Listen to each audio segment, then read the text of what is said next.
Okay.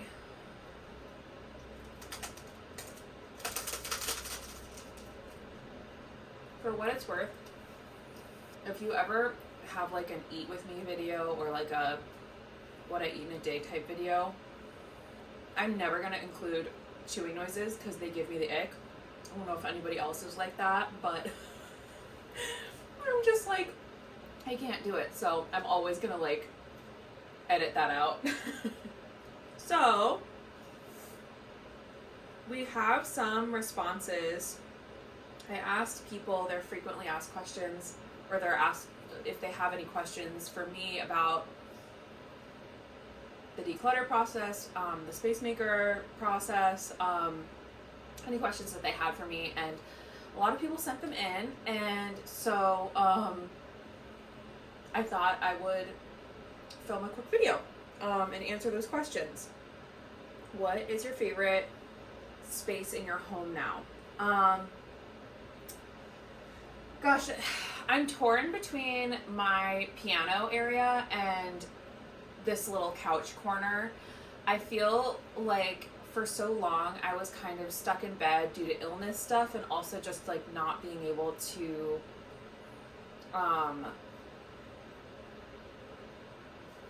due to illness stuff I was stuck in bed, but also just like not having anywhere comfortable to sit. So now being able to just like sit here and drink my coffee and kind of like see a peaceful home, see sunshine play, it definitely makes me feel good. What is the easiest thing to declutter first? In the April's book, let me grab it actually. Ta-da! In April's book, she talks about quick wins first, and she talks about strategies of how and where to start. So I found it most helpful we obviously started with our process with the couch, but before April arrived, I had been trying to clear out easy, obvious things that I knew I wanted to declutter, trash, recycling, expired food, and stuff that I immediately knew, no, I don't want that. I think that's a great way to start. I also think that the find the floor strategy that April coined, there you go, is a great one, and kind of thinking about where in your home is going to make the most visual impact to you. So when April and I cleared this couch, I could sit here every morning, drink my coffee, and like give myself a moment of calm and peace in the morning, even if there was clutter everywhere else and we had a lot of work to do. That first day I had a clear couch and I could sit somewhere other than my bed. And that was huge. So think about like where in your home might make up the biggest impact, and that will give you the momentum to keep going. So if that is like your entryway, right when you walk in, you want to see a little pocket or bubble of calm. If it is your kitchen table, and like eating your meals at your kitchen table is going to bring you the most calm. If it's your couch, if it's, if you have stuff on your bed, and clearing that bed is going to make the biggest difference, or the top of your dresser. Or if it's going to be like, if you're somebody who has a bunch of trash or recycling around your house, and just going around with a recycle bag and saying, I'm going to put all this paper that I don't need in this recycle bag, or I'm going to put all these water bottles or soda bottles and cans in this recycle, and that's going to take off a layer and make a big impact. I think that that's a great place to start. Did you ever feel you wanted to quit? It was very intense at times.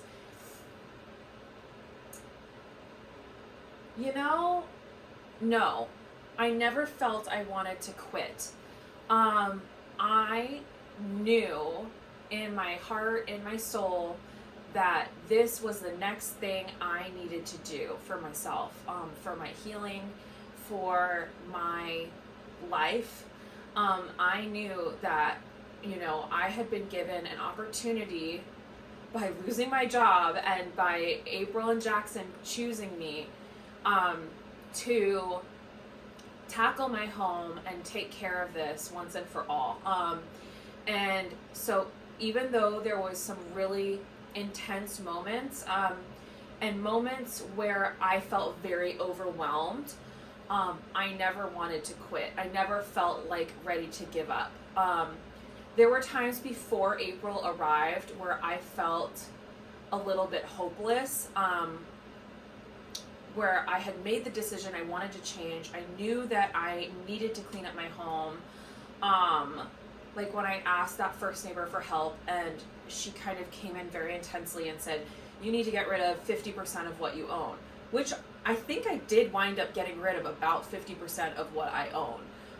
But the way that she kind of approached it and came about it, I felt very hopeless. And I felt like I don't know if I'm going to be able to do it. I would say there were times where it was very intense and I felt very overwhelmed. And I think if I didn't have somebody there to kind of coach me through to get to the next step, that I would have definitely struggled. But no, I never wanted to quit. I never wanted to quit. I will say there were days where April and I were working together, and I got overwhelmed or flustered, and we decided, not just because of that, but also because of just being tired. And April and Jackson traveled from South Korea, so there was a huge time difference there, and there was some jet lag and all that.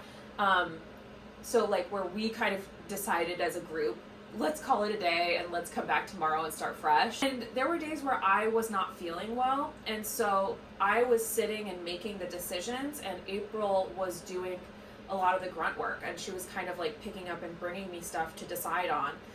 Like in the beauty declutter, I was sat on my bed for most of the day, and April was the one grabbing stuff from the dresser and bringing it to me to decide on. So that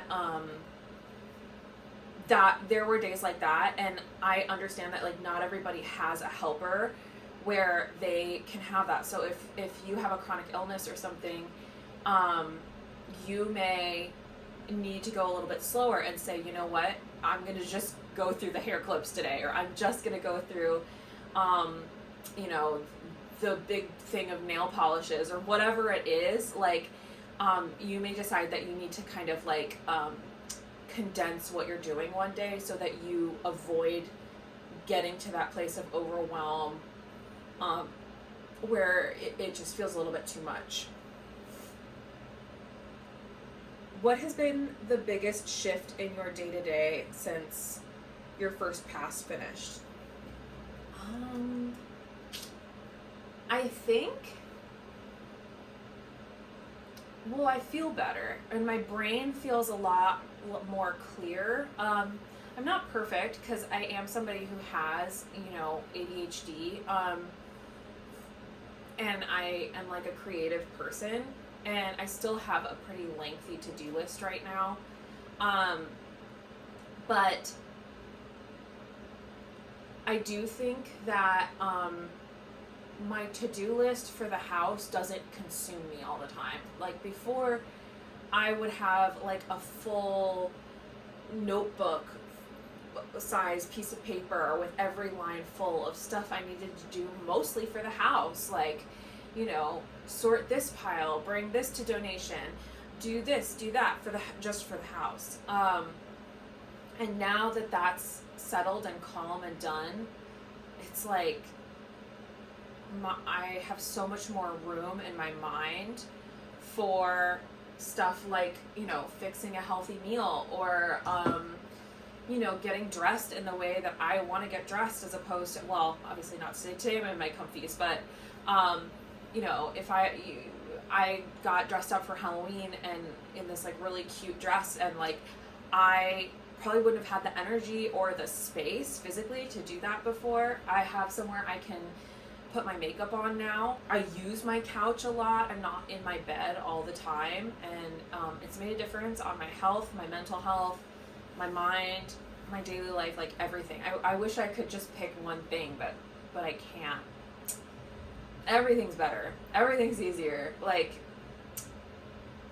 I do feel in a sense that, you know, your environment is often a reflection of your mind. And for me, I had made a lot of progress in my mind and in my mental health.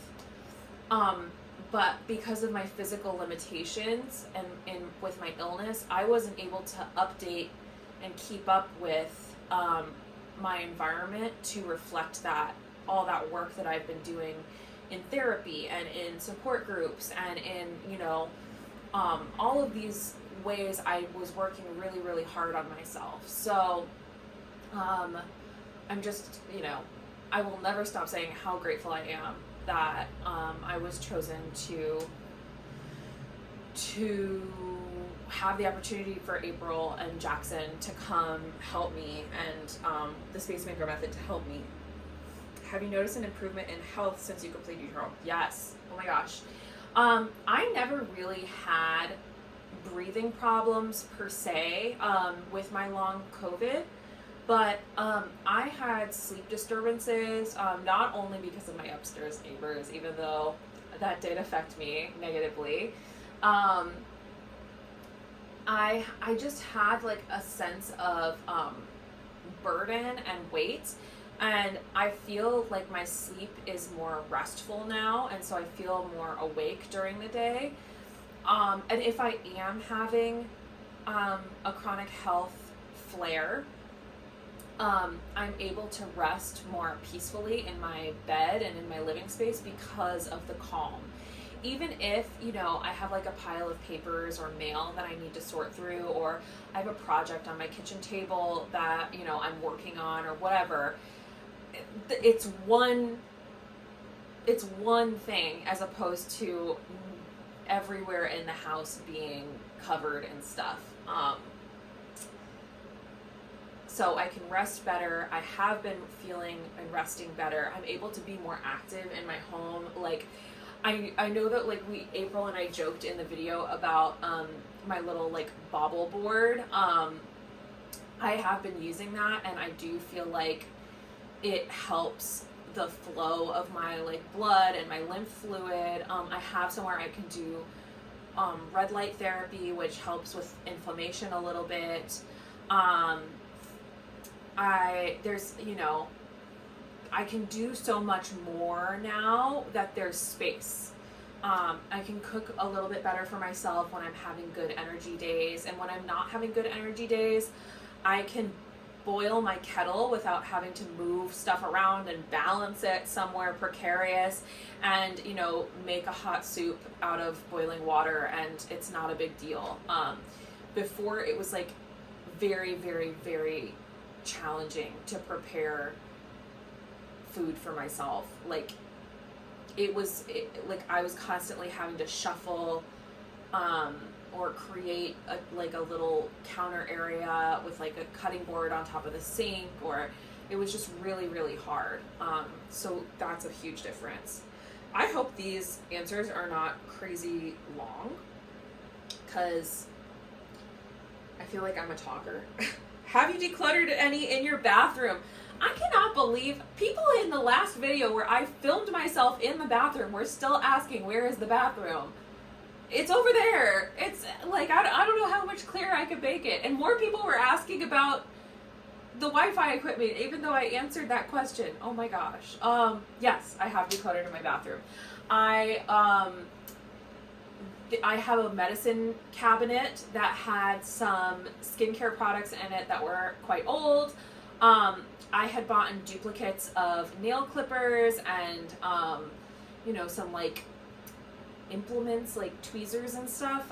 So I kind of pared that down. I still have a few extra sets of tweezers in particular, just because I feel like that's something that I personally always need extra of. For whatever reason, for my purse or whatever.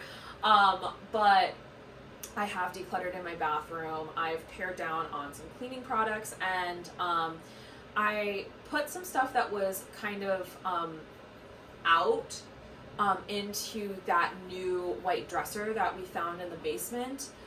So it's a lot clearer regardless. What is your next goal for your space now that it is decluttered? Um, I mean, I think I'll always kind of be looking a bit more critically now about, what could I donate? What don't I need? I'm kind of just refining, going through, doing multiple passes. Um, my books, I think, I have some music there that I think I want to rotate for some music that I have in my storage unit. I really want to read through several of my books. I have like a to read pile on one of my shelves, and I'd like to kind of move through that and see if, like, once I read some of these books, like, do I really need to keep them? Um, I also really want to get back to, before I got sick, I did actually enjoy cooking a little bit more for myself, so I'd like to get back to that a little bit more.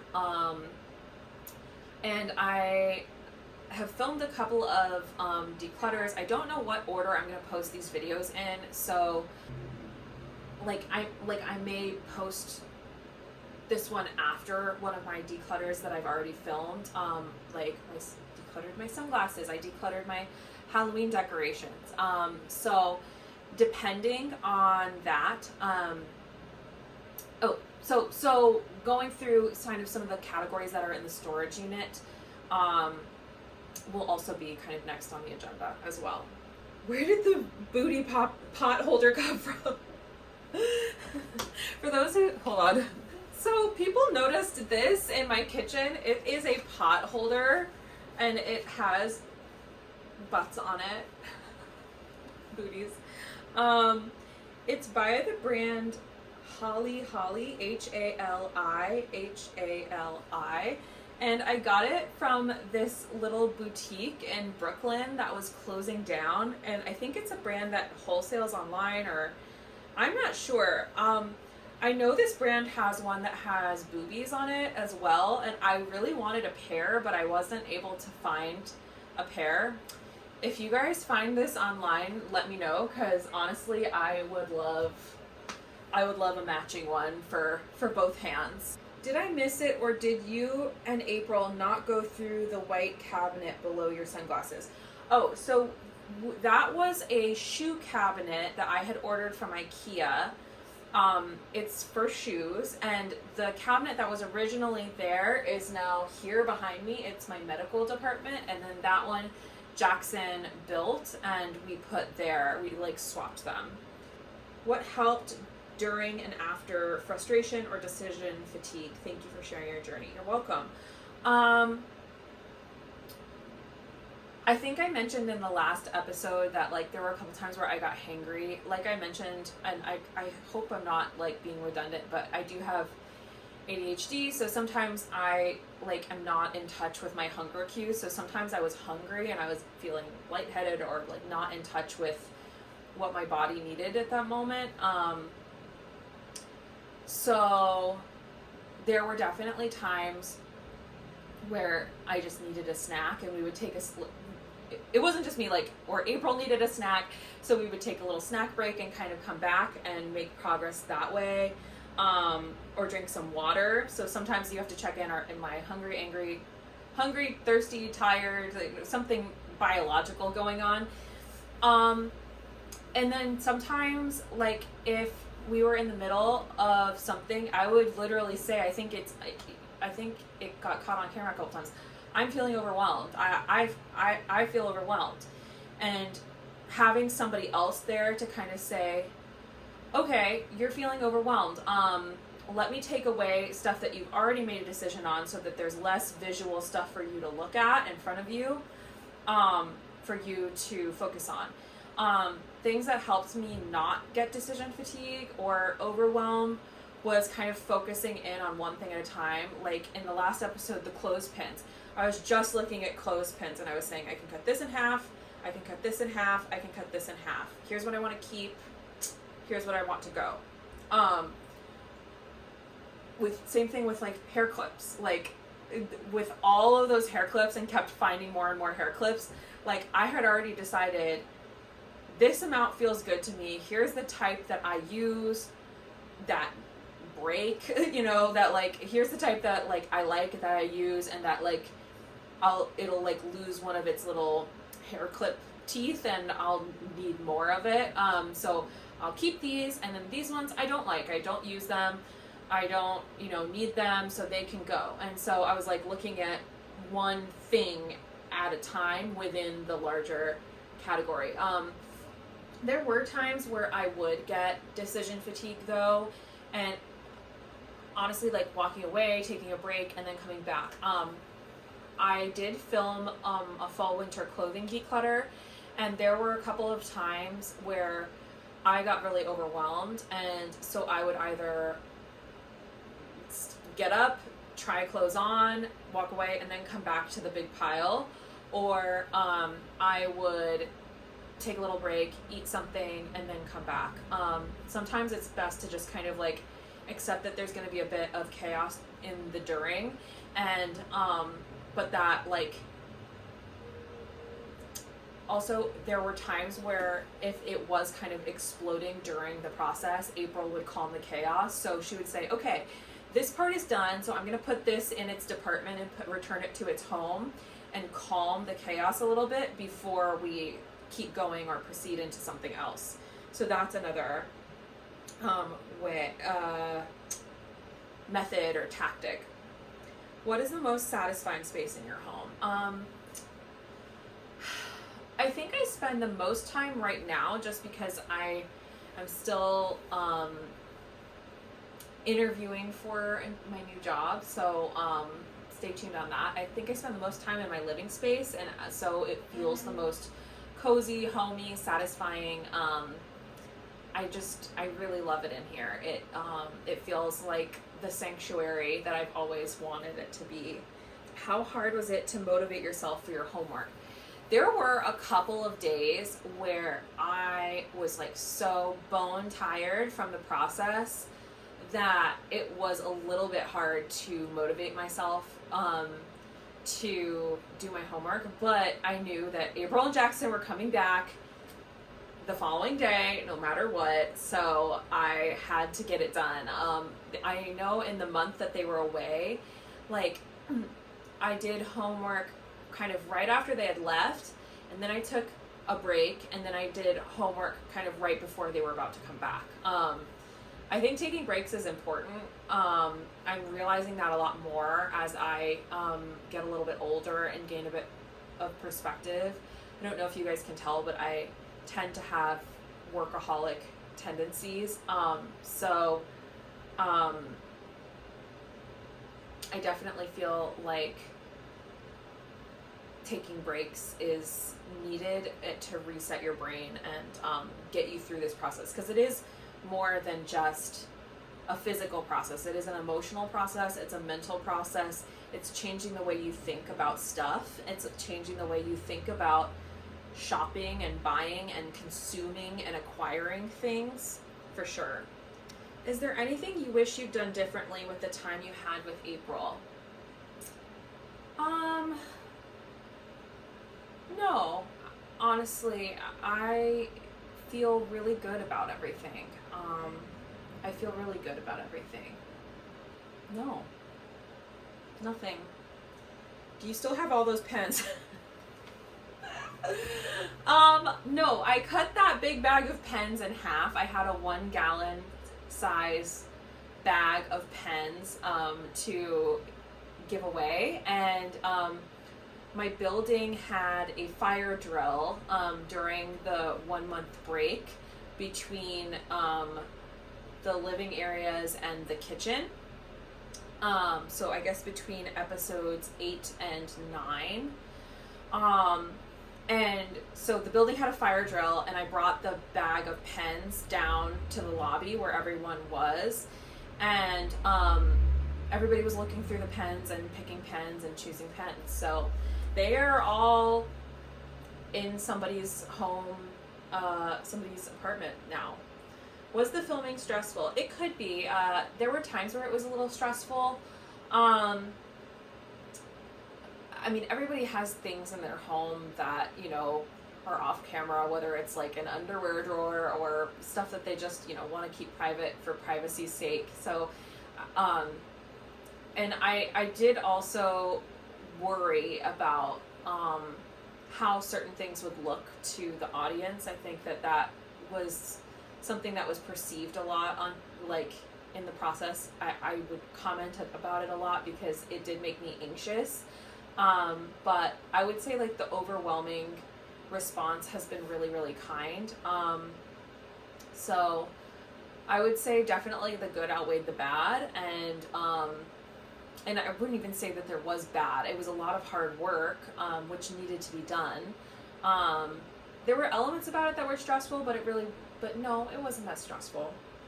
Did you have help in the background, or was it just April, Jackson, and you? It was just April and Jackson and I, and Jackson came in to help with certain things, but mostly it was just April and I. Most surprising thing you found that you thought you had lost?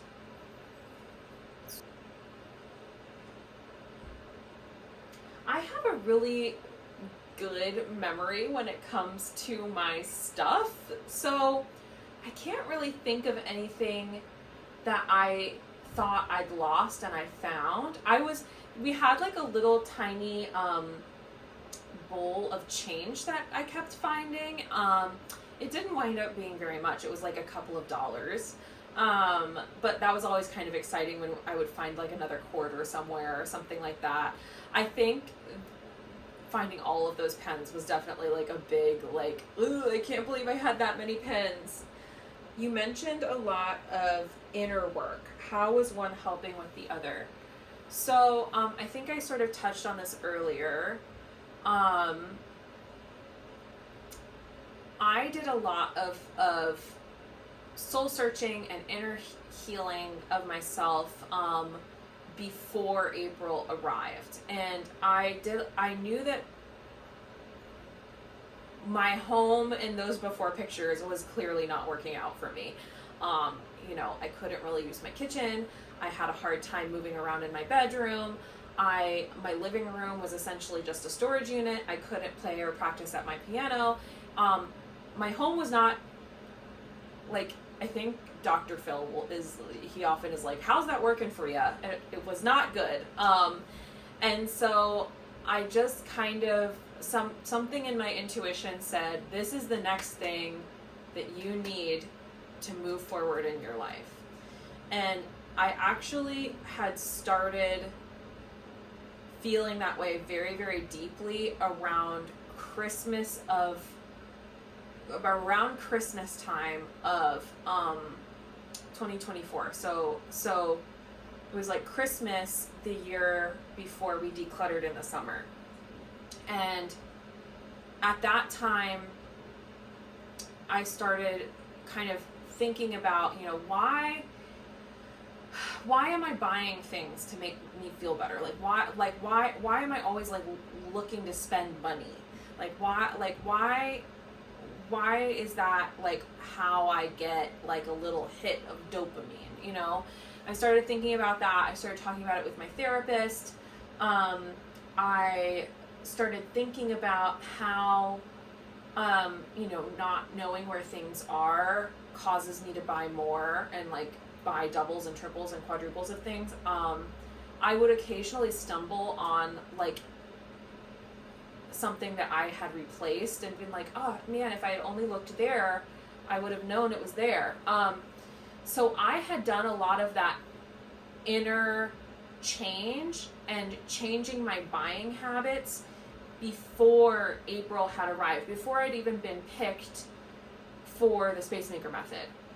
And I had started getting really serious and actually posting in the Facebook group starting in March and April of 2025. And then we started having conversations. April, Jackson, and I started having conversations in May, and then the filming took place in July.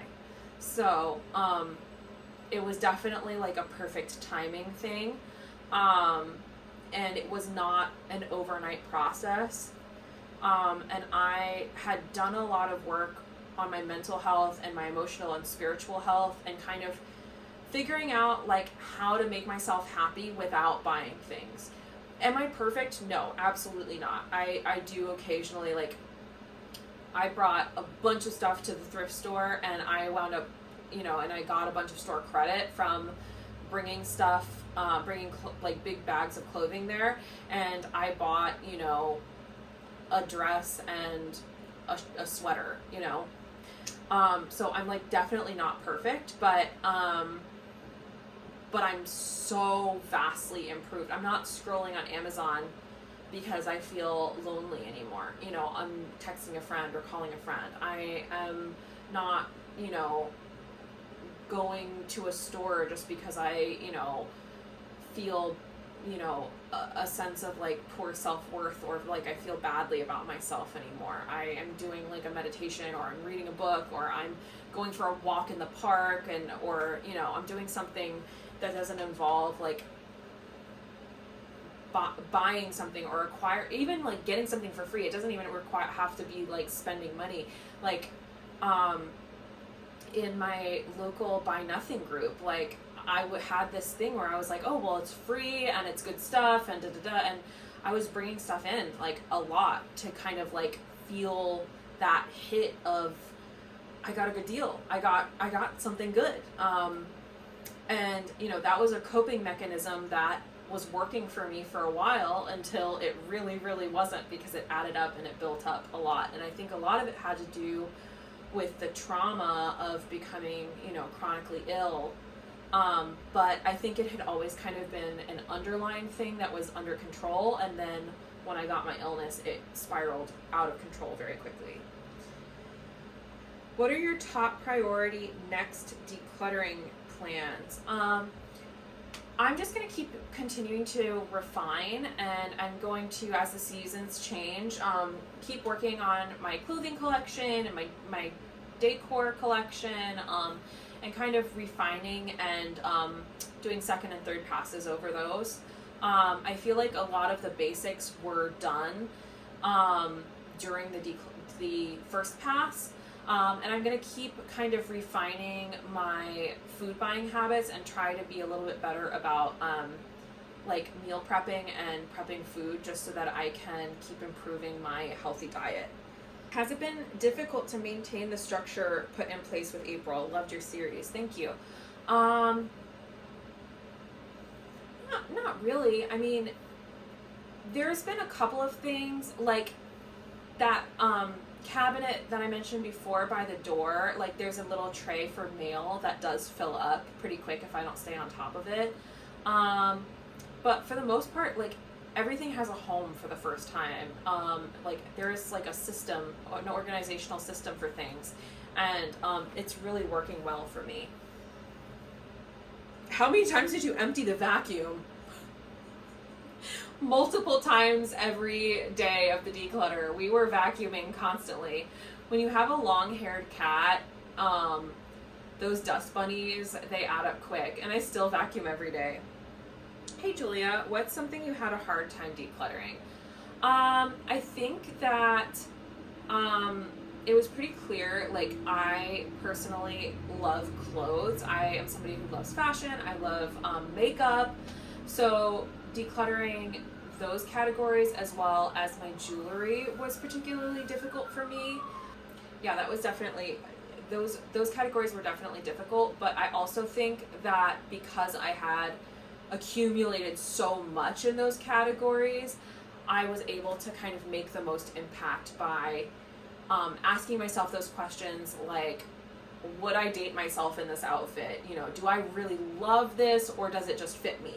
And those questions helped to guide me. Do I want to bring this forward into my fresh start? I would love to hear more about how you see your surroundings differently, leading to more decluttering. Yeah, so I mean, I think part of it is because it was so overwhelming before in the home that I kind of had like blinders on, and I would kind of move through my home a lot more like just trying to get to where I needed to get to, and that was partially due to me having very limited energy, me not feeling well a lot of the time, with my illness. But now that my home, there's a lot more breathing room and there's a lot more space, I can see everything a lot more clearly. So, for example, the other day, I was making myself a cup of coffee, and I was looking at all my mugs out on the shelf, and I saw this one mug that had this shiny writing on it, and it said stressed, blessed, and cat obsessed, which so cute. But I was looking at it as I was pouring my coffee, and I went, I don't really want something that says stressed on it. And the writing was shiny, so it wasn't even microwave safe anyway. So I was just like, you know what, I really don't want this anymore. Like, it's cute, and I love my cat, and I'm obsessed with my cat, but I don't want this. So I wound up taking that downstairs to the radiator with another couple of items that I had been kind of collecting that I kind of realized I don't really need that. So it's like I'm moving through the house actually being able to see things clearly, and I'm able to kind of make these in the moment decisions of like, you know what, that doesn't resonate with me anymore, or like that doesn't really reflect who I am anymore, or whatever. So it's not even necessarily an official like second pass, but it's like just kind of a constant refining of what I own. What was the hardest part of the whole experience? Definitely the emotional side of things. And I think I had a major reckoning with myself about one, like just how much I had accumulated. I don't think I was in denial that my situation needed to change, but I think that like I had those clutter blinders on, like I had mentioned, and so like when I saw how many hair clips I had on my dresser, I was like, oh my gosh. And I felt kind of I felt like deep shame about it. I felt like, how on earth could this have happened?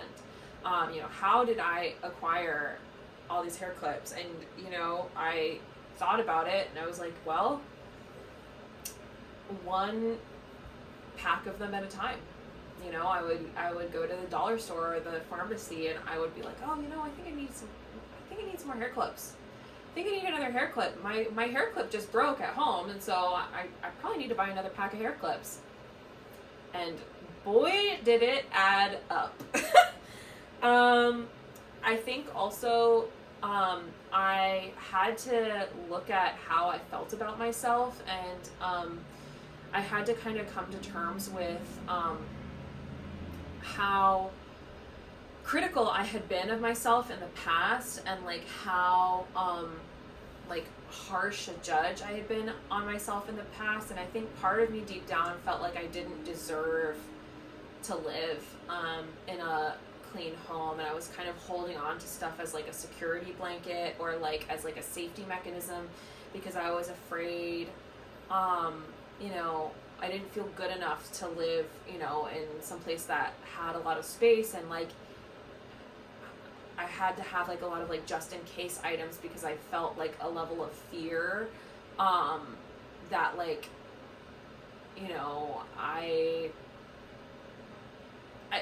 it's not a logical thing, so it's kind of difficult to explain, but I think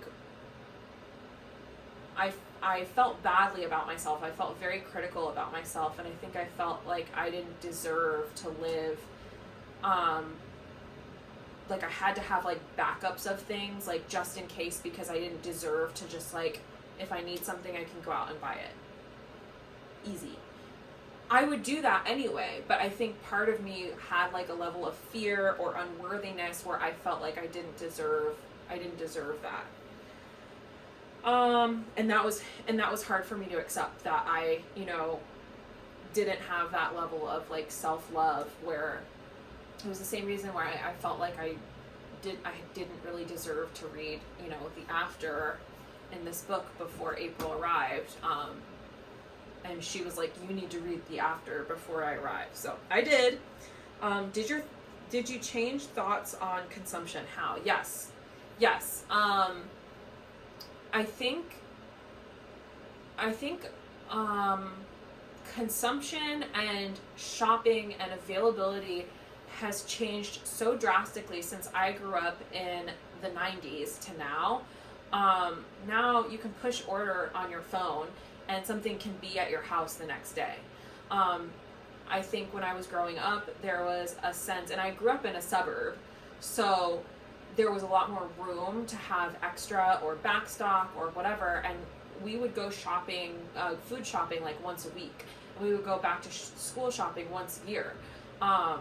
Twice a year if we were like going through a growth spurt and like whatever. Now shopping is constantly available on your phone, and we are constantly being advertised to, especially in New York City, where there's billboards and advertising everywhere on the subway here, on the sides of buildings, but even more so on social media. Every other post you see is sponsored. So I think for me, I realized, how, and I chose to empower myself to be more picky about things and to say, I really only want to have what I feel like I need, or I feel like I really love. And I don't want to just I kind of want to try that because somebody gave it a good review. You don't know if they're being paid to say that, especially with cosmetics or skincare or all that stuff these days. And I think that I feel less fearful about being able to access things in the future. In the past, I definitely think I had a lot of fear about, but what if this gets discontinued? But what if, I definitely need a backup of this, and or I need 2 backups of it, or it's on sale, so I need to stock up, and I feel much less pressure in that area now. What did you learn about yourself that surprised you the most during this journey? I think I was surprised by some of the things I discovered about myself and my self-worth. I think I shocked myself with how much work. I thought I was very self-aware, and I thought that I knew myself very well, but I still was learning about myself through the process and as I was letting stuff go. And I was still kind of coming to these realizations about who I am, how I feel about myself, how I consumed in the past, how I want to consume moving forward, what's actually realistic for me as opposed to what's the ideal version of myself that I wish I was. And I think I'm still kind of learning about those things, and I'm trying to sort of detach, what I think I should be or whatever, and kind of be more in touch with what and who I really am. How many people noticed the design and commented about it? It's so funny. The design. Oh, the pot holder. A lot of people noticed that and thought it was very funny. Do you think a relapse to how it was before is possible? Will you be able to get back on track? I suppose anything is technically possible, right? I mean, let's say, God forbid, where's some, knock wood. Let's say, for example, I get really, really sick again, and I'm not able to keep up with cleaning. I suppose it would be possible for things to get left out and it to get cluttered again or disorganized. But I don't think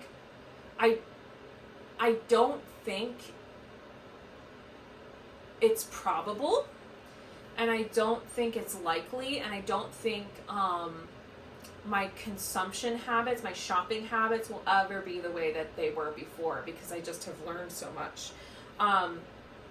And, if something's a category or something starts to get out of control again, I have the book, I've done it before, and I can, I suppose I can go through the process again on my own. I don't think it will ever get as cluttered or chaotic as it was. I keep bringing it up, and I kept saying it in this series, but I didn't know where so much of my stuff was. Like there were these piles, there were these like little stashes, like things were hidden from me. Like I know that this is here somewhere, but I don't know where it is, and I don't have the energy to look for it, so I'm just gonna buy another one. And like that is how a lot of that happened. What changed in your life that you attribute to the new, calmer space? I definitely feel like a significant improvement in my mental health. I cannot state that enough. I feel like I have a lot more space to think in my mind now, and I'm able to prep food better. Like there's like so much has changed. I'm able to use what I have and see what I have more in my closet as well, and in my, everything from perfume to makeup, everything. What's been the easiest and hardest thing to keep up with since April and Jackson left? Switching from the summer clothes to fall and winter definitely was a big challenge, because I have a lot of like big bulky sweaters, and figuring out how to store those and have access to them was really, really challenging. And the easiest thing, I guess like keeping up with like the food stuff. Like I've been using down my use it up pile a lot. There are certain categories I'm like using up pretty quickly and efficiently. So I guess that's the easiest thing. And keeping up with the vacuuming, because there's so much floor space now. How's your health been since Space Maker? I talked about that. It's been awesome, a lot better. I answered that. What have you used through an overstock since filming? I used like most of the use it up pile I've used through, except for a couple of spices. They're definitely I definitely still have a lot of protein bars to use up. I don't know why, but like my taste changed away from those protein bars, and now using them up is a little bit hard.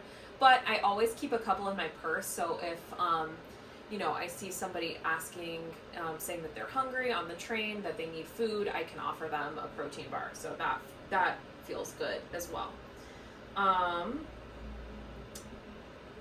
Have you made any big changes on your second or third pass?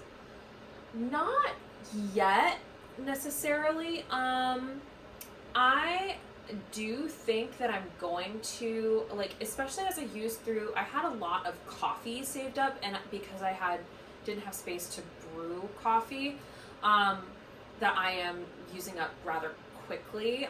So that will make a little bit of extra room on my shelf, my food storage shelf. Have I made any big changes? Not any super big changes.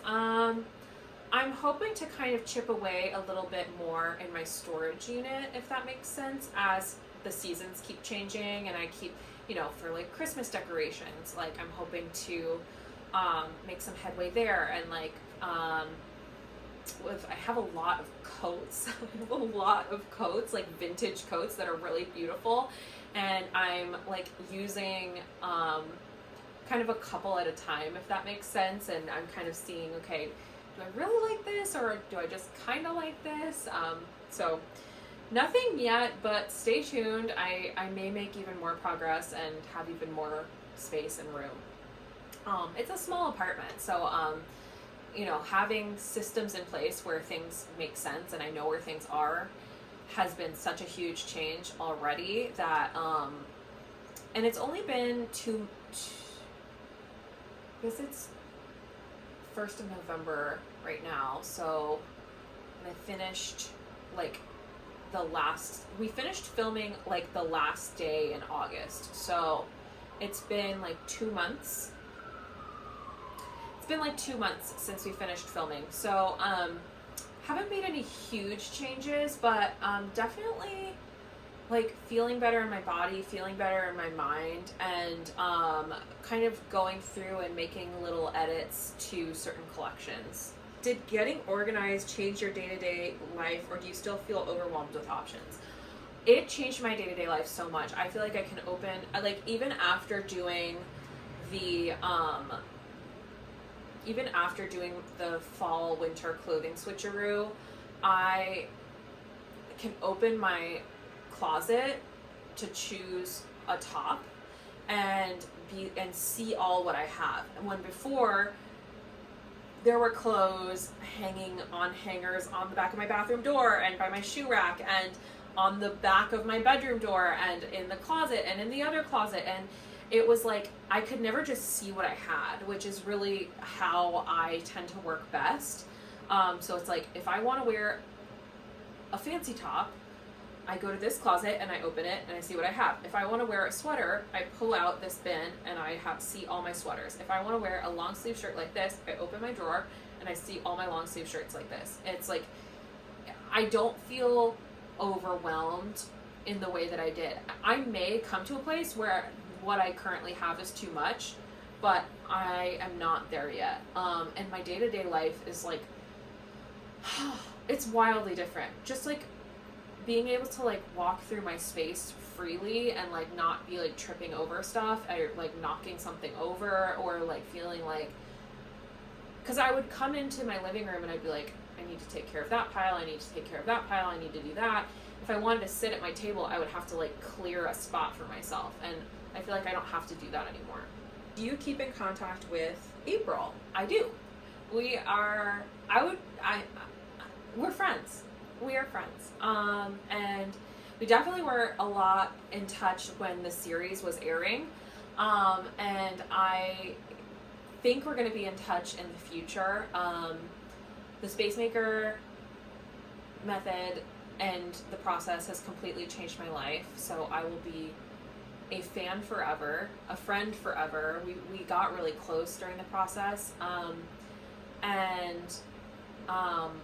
They believe in me and I believe in them, and even though we are literally on the opposite sides of the world, South Korea to New York City, I do think we will be in touch forever. They completely changed my life, and I think that like my series changed their channel. A lot of people discovered their channel through the series, and yeah, I'm really excited for what's to come. Anyway, thank you guys so much for sending in your questions. I'm happy to do another one of these in the future. If I missed your question, or if like you send it after I filmed this, and yeah, stay safe and stay tuned. I don't know which order I'm going to be posting things in, so if I haven't posted declutters yet, stay tuned for those. I'm still learning how to edit videos, so please be patient with me while I do that. And I hope you're having an amazing day wherever you are, and I'll see you soon. Bye!